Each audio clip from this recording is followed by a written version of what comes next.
Assalamu alaikum my dear students, welcome back to my channel Amjad Siddiq Biology। आज हम next topic mood off nutrition and bacteria के बारे में discuss करेंगे कि बैक्टीरिया किस तरीके से अपना खुराक बनाते हैं। जिस तरह के सारे ऑर्गेनिज्म को खुराक की ज़रूरत होती है या अपना खुराक बनाते हैं, तो इस तरीके से बैक्टीरिया को भी सर्वाइवल करने के लिए, उसको रिप्रोडक्शन के लिए, उसको अपनी ज़िंदगी गुजारने के लिए खुराक की ज़रूरत होती है। अब दो मेन टाइप्स है mood off nutrition in bacteria का। एक ऑटोट्रोफिक बैक्टीरिया है उसमें, दूसरा इसमें हीटरोट्रोफिक बैक्टीरिया है। सबसे पहले हम डिस्कस करते हैं ऑटोट्रोफिक बैक्टीरिया को। अब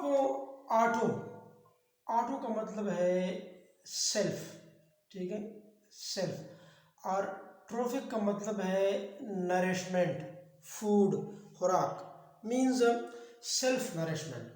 So we can define autotrophic bacteria as those bacteria which make their own food, जो अपना खुराक खुद बनाते हैं, self nourishment, are called autotrophic bacteria. अब ये ऑटोट्रोफिक बैक्टीरिया अपना खुराक खुद बनाते हैं, लेकिन ये भी दो तरीक़ों से बनाते हैं। इसके दो मेन ग्रुप्स हैं, दो टाइप्स हैं। एक को हम कहते हैं photo autotrophs, second one is called chemoautotrophs. So first, photoautotrophs. Photo means light, auto means self, troph means nourishment, खुराक.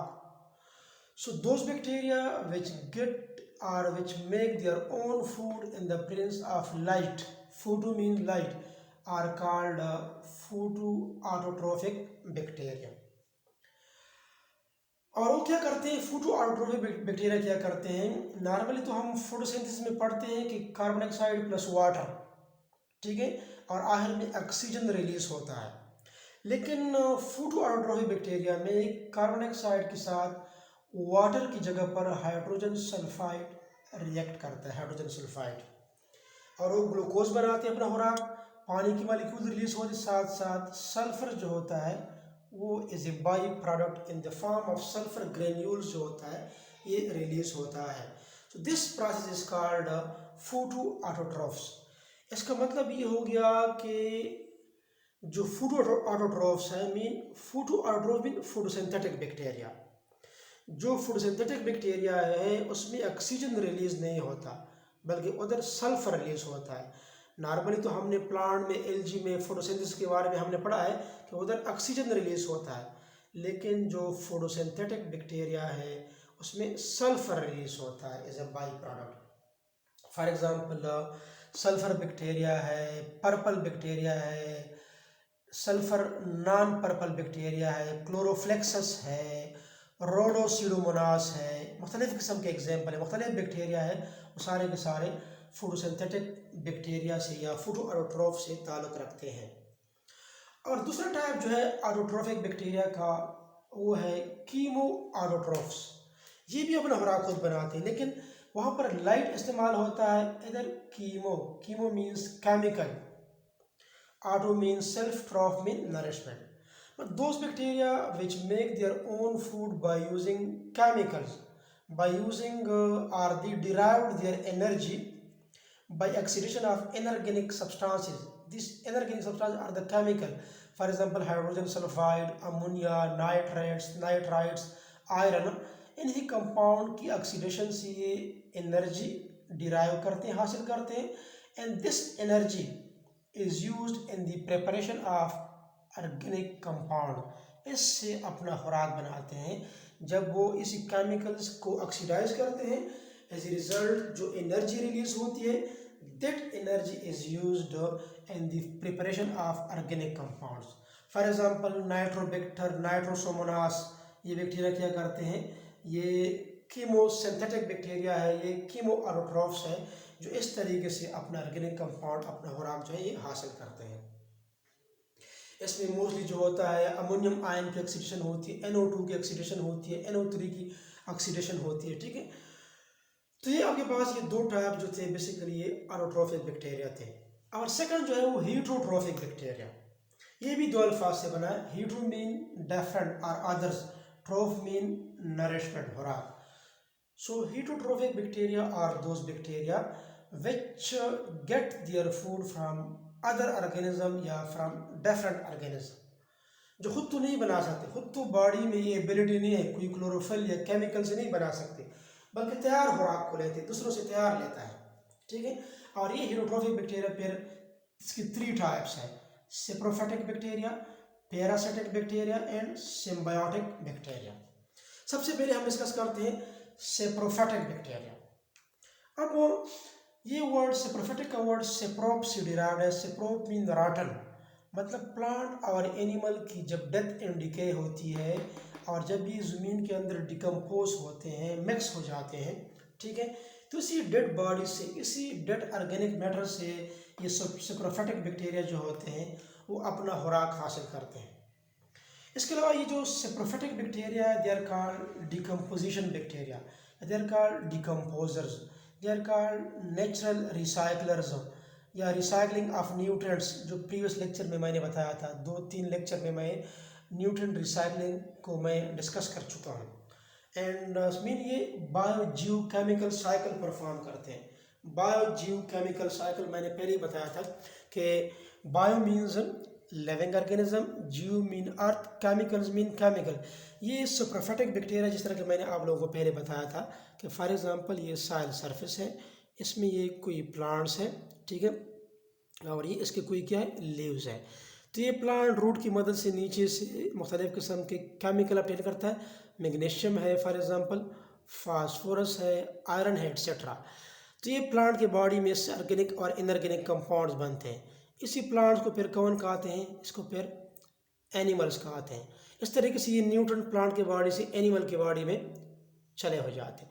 इसी प्लांट और एनिमल की जब डेथ एंड डिके होती है तो ये सॉइल सरफेस पर ये डेड बॉडीज़ की सूरत में मौजूद होते हैं, ठीक है। तो इसी डेड बॉडीज़ पर कौन अटैक करता है, इसी डेड बॉडीज़ पर बेसिकली फंजाई मैंने बताया था, साथ साथ मैंने बैक्टीरिया के बारे में बताया था कि ये 2 ऑर्गेनिज्म क्या करते हैं जो कि नेचुरल स्कैवेंजर्स है, जो बेसिकली क्या है, डेड बॉडीज़ को डिकम्पोज करते हैं। अब ये दोनों, ये बैक्टीरिया इस पर अटैक करते हैं, फंजाई भी अटैक करते हैं, इसी डेड बॉडी को तहलील करते हैं, ये न्यूट्रिएंट दोबारा ज़मीन के अंदर लीच डाउन हो जाते हैं, फिर इसी न्यूट्रिएंट को दोबारा प्लांट अपटेक करते हैं, प्लांट को फिर एनिमल और प्लांट जब डेथ एंड डिके होती है सॉइल सरफेस पर पड़े रहते हैं, ठीक है। फिर ये दोनों इस पर इसका अपना एक स्ट्रॉन्ग डाइजेस्टिव एंजाइम सिस्टम होता है, इस पर एंजाइम को रिलीज़ करके इसी डेड बॉडीज़ को डिकम्पोज करके इससे केमिकल फिर दोबारा ज़मीन के अंदर चले जाते हैं। तो बायो जीव केमिकल, कभी ये केमिकल ज़मीन के अंदर होते हैं, कभी ये इसी लिविंग ऑर्गेनिज्म का होते हैं, और इसका एक साइकिल चलता रहता है। इसको हम कहते हैं बायो जीव केमिकल साइकिल, और इसको हम कहते हैं न्यूट्रिएंट रिसाइकलर्स या न्यूट्रिएंट रिसाइकलिंग भी कहा। न्यूट्रिएंट जो होती है, ये न्यूट्रिएंट है बेसिकली, जो कि सॉइल के अंदर मौजूद है। Soil is the reservoir for different types of nutrient, तो ये रिसाइकल होते जाते हैं। इसलिए हम इसको कहते हैं कि नेचुरल क्लीनर्स, क्योंकि ज़मीन पर जब डेड बॉडीज़ होते हैं, फॉर एग्जांपल आप एक रास्ते पर जा रहे हैं, ठीक है, उधर कोई एनिमल की डेथ हो गई है, जब आप कुछ टाइम के बाद, महीने के बाद दोबारा जाते हैं तो डेड बॉडीज़ ख़त्म हुए होते हैं। उसको कौन ख़त्म करता है, उसको बैक्टीरिया और फंजाई ख़त्म करते हैं।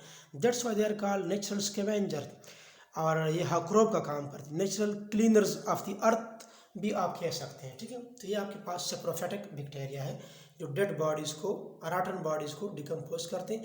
ये रॉटन बॉडीज़ किसके होते हैं, प्लांट और एनिमल के होते हैं मोस्टली। दूसरा जो हेटरोट्रोफिक है वो पैरासाइट है, 2 अल्फाज से बना है। Para mean alongside, sitos mean food, mean you can say parasitic means eating at other table. Eating at other table means ये दूसरों के टेबल से खाते हैं, खुद अपना खुराक नहीं बना सकते बल्कि दूसरों के से अपना खुराक लेते हैं। तो हम डिफाइन कर सकते हैं पैरासाइट को।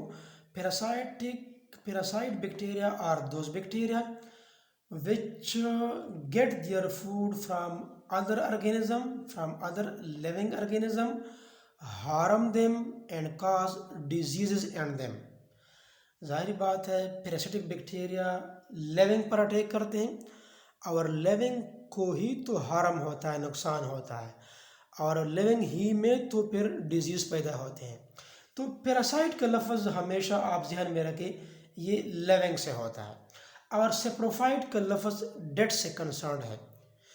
तो parasites are those organism, those bacteria which get their food from living organism, harm them and cause diseases, and them are called parasite.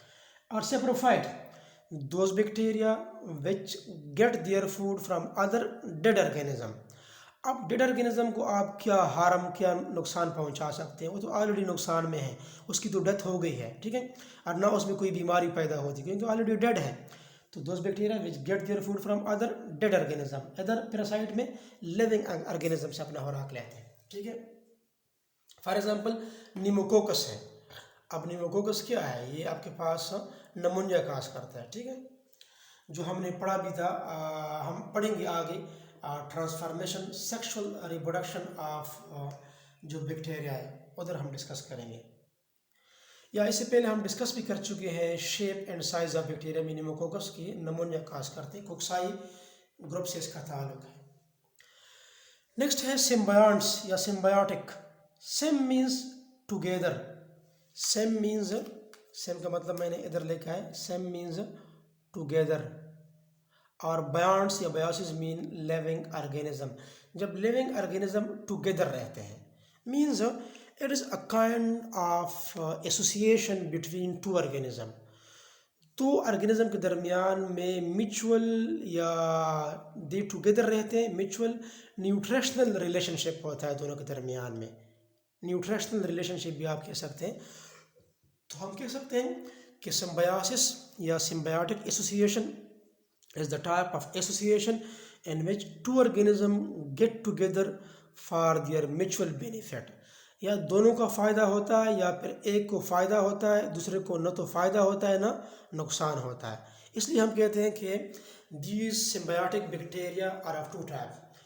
One is called mutualism, one is called mutualism, and other one is called commensalism. Mutualism is a kind of symbiotic association in which two organisms live together for their mutual benefit. For example, मैंने आप लोगों को पहले ही बताया था कि for example आपके पास अगर ये कोई लेग्यूमिनस प्लांट है, फॉर एग्जांपल इधर मैं एक बनाऊँ कि ये प्लांट, इसका रूट्स है, रूट में रूट नोड्यूल होते हैं, राउंडेड स्वेलिंग्स होते हैं, ठीक है। ये फॉर एग्जांपल लेग्यूमिनस प्लांट मटर का पैदा हो गया, एस्पेरेगस हो गया, लोबिया हो गया, ठीक है, ये लेग्यूम, इसमें पलीदार फ्रूट होते हैं इस तरीके से। फॉर मटर तो आप लोगों ने देखा होगा, हर एक पली में इस तरीके से मटर का दाना होता है, तो इसी फ्रूट को हम कहते हैं लेग्यूम। ऐसी प्लांट जिसमें लेग्यूम होता है उसको हम लेग्यूमिनस प्लांट्स कहते हैं। तो for example rhizobium bacteria lives in the nodule. ये क्या है बेसिकली? नोड्यूल, ये जो राउंडेड स्वेलिंग्स है इसको हम नोड्यूल कहते हैं। इसी नोड्यूल के अंदर क्या रहते हैं? इसके अंदर बैक्टीरिया रहते हैं। कौन से बैक्टीरिया रहते हैं? राइजोबियम बैक्टीरिया रहते हैं। और ये राइजोबियम बैक्टीरिया बेसिकली क्या करते हैं? ये एनवायरनमेंट से नाइट्रोजन को फिक्स करते हैं, जो प्रीवियस लेक्चर में मैं बता चुका हूँ। इसको किस चीज़ में कन्वर्ट करता है? इसको NO2 NO3 में कन्वर्ट करता है। ये NO2 और NO3 बेसिकली क्या काज करते हैं? सॉइल फर्टिलिटी काज करते हैं, ज़मीन को जरहेज बनाते हैं, जिससे प्लांट की पैदावार में इजाफा होता है, प्लांट में रिच पैदावार देता है, प्लांट आपको रिच पैदावार आपको देता है। इस NO3 को फिर प्लांट अपने रूट की मदद से अपटेक करते से फिर ये बॉडी में प्रोटीन भी बनाते हैं। तो rhizobium, this symbiotic association of rhizobium bacteria with the roots of leguminous plant. ये मटर का पौधा है, ये बेसिकली क्या है? फॉर एग्जांपल मैं इधर लिख लूँ लेग्यूमिनस, ये लेग्यूमिनस प्लांट्स है, ठीक है, इसमें ये नोड्यूल होते हैं, उसका फ्रूट इस तरह होता है। तो ये आपके पास म्यूचुअलिज्म है। इधर बैक्टीरिया क्या करता है? प्लांट के लिए NO2 और NO3 बनाते हैं, जो प्लांट इसको इस्तेमाल करता है। एज ए रिजल्ट प्लांट क्या करता है? इसी बैक्टीरिया की इस राउंडेड स्वेलिंग स्ट्रक्चर में इसकी प्रोटेक्शन करता है। तो दोनों के लिए फ़ायदा है, ठीक है, म्यूचुअलिज्म है। The kind of symbiotic association in which both the partner are benefited, both are benefited, किसी को फ़ायदा, किसी को नुकसान नहीं होता, दोनों को फ़ायदा होता है। तो ये म्यूचुअलिज्म है। दूसरा क्या है? Commensalism. It is the type of association in which one partner is benefited in other is neither harmed नार बेनिफिटेड। एक को तो फ़ायदा होता है, दूसरे को ना नुकसान होता है ना फ़ायदा होता है। फॉर एग्जांपल स्टेफाइलोकोकस स्टेफाइलोकोकस एपिडर्माइडस एक बैक्टीरिया है, uses the dead cells of human skin as nutrients। ये ह्यूमन की बॉडी से डेड स्किन सेल्स को खाते हैं, डेड स्किन सेल को खाते हैं। नॉर्मली आपको पता है कि एक डायसिस एक फिनोमेना है जो आपकी बॉडी से, आपके स्किन से डेड सेल हमेशा के लिए फॉलन होती रहती है, जो आपको तो विजिबल नहीं होती, इसको हम एक डायसिस कहते हैं। अब इसी डेड स्किन सेल पर ये स्टेफाइलोकोकस एपिडर्माइडस बैक्टीरिया जो है इसको as a source of nutrient इस्तेमाल करते हैं। ठीक है, अब बैक्टीरिया को तो हमारी बॉडी से फ़ायदा है और हमको इसी बैक्टीरिया से स्टेफाइलोकोकस से न कोई फ़ायदा है न कोई नुकसान है। इसी एसोसिएशन को हम कहते हैं commensalism. It is called the commensalism. ठीक है, तो ये आपके पास बेसिकली क्या था, आपके पास आज का लेक्चर था जो specially mode of nutrition in bacteria के बारे में था। उम्मीद है आपको समझ आया होगा। फिर भी आपको कोई प्रॉब्लम है तो आप कमेंट बॉक्स में पूछ सकते हैं और अपनी दुआ में हमें ज़रूर याद रखें। अल्लाह हाफ़िज़।